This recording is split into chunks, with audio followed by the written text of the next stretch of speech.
I know more about ISIS than the generals do, believe me. I would bomb the out of them. Well, that was then candidate Donald Trump outlining his ISIS strategy. Yesterday's use of the Moab bomb in Afghanistan appears to be Exhibit A of that policy. Joining us now for more context is CNN Global Affairs analyst Kimberly Dozier. She is senior national security correspondent at the Daily Beast, and CNN military analyst retired Lieutenant General Mark Hertling, who was the Army Commanding General, Europe and 7th Army. Great to have both of you here with all of your experience. General, let me start with you. I mean, the Moab is certainly bombing the blank out of ISIS. How do you see what's happened?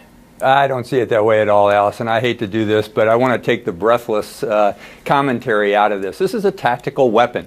Mick Nicholson, as he reported and as we talked about yesterday, is using that because the Joint Munitions Guide told him that's the right weapon for that particular area.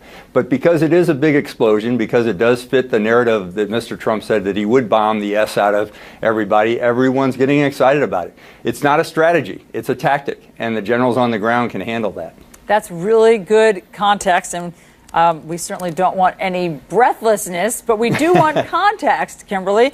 And here's a couple of here are the things that have happened in just President Trump's first 85 days. So look at the military actions, okay, already under President Trump. Some of these have been lauded as successes, such as the strike on the Syrian airbase. Some of them have been abject failures, such as the raid in Yemen that went terribly wrong. How do you put all this in context?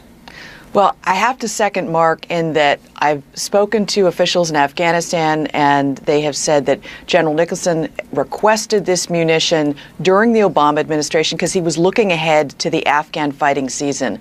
He's already seen that the Taliban has been beating the Afghan army back and taking back some territory, and he saw ISIS growing, 600 to 800 fighters, most of them in the district that was hit. So he had looked ahead and said, I could use this weapon. Now, is he more comfortable using it in this administration than he may have been in the last, considering that the Obama administration had a reputation for micromanaging from the NSC down, something that their NSC officials have really pushed back against, but that was their reputation.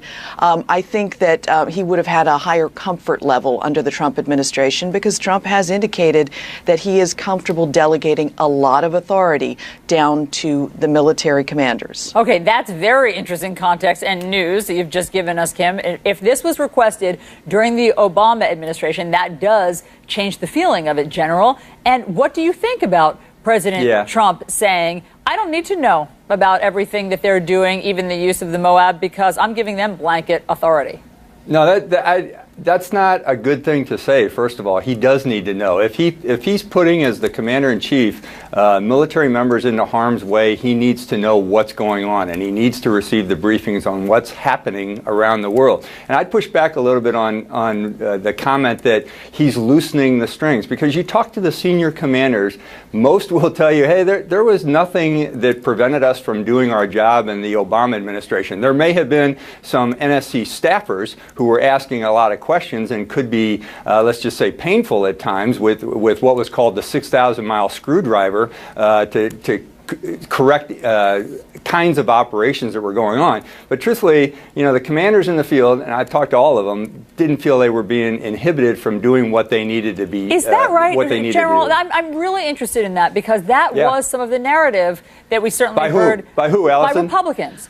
We heard from Republicans. Okay, so the people that, not on the battlefield. The generals felt hamstrung, and I want you to disabuse everyone of that, if that's the case. I would like to, because I heard Jack Kingston say last night on a program that he talked to his constituents, and I just want to say to those kind of people, okay, who's telling you that? Is it Sergeant Smith, Captain Jones, or is it General, X, Y, or Z?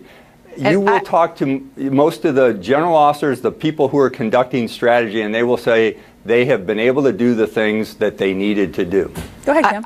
I have to jump in and say, yes, that's what I've heard as well, that they finally got to where they wanted to go in the Syria-Iraq strikes against ISIS, but that they knew that this scrutiny, this 6,000-mile screwdriver, as you termed it, was on them, and that did sometimes make them hesitate or slow things down. I did talk to multiple Pentagon planners, at least, who said it just drove them crazy, that they did feel like they were being second-guessed, and that had a psychological effect in terms of they knew they couldn't push things that far, and it took a while to get approval of some operations they thought should have had approval faster. Okay. And in this administration, it's the opposite. Okay, General, you've got 10 seconds. Let me just throw one more thing in there if I that. can, Ally, because this is the way it's done. I mean, in our system of government, and even going back to a guy named Karl Clausewitz, combat warfare is politics by other means. You can't divorce combat from what's going on in the political arena. Some play more actively than others, but you can't divorce the two from each other. Okay, thank you both very much for all of the reporting and context. Great to see you. John. All right, the doctor who was dragged off his United Airlines flight announcing he plans to sue. That case, it could be more millions, but will it ever reach the courts?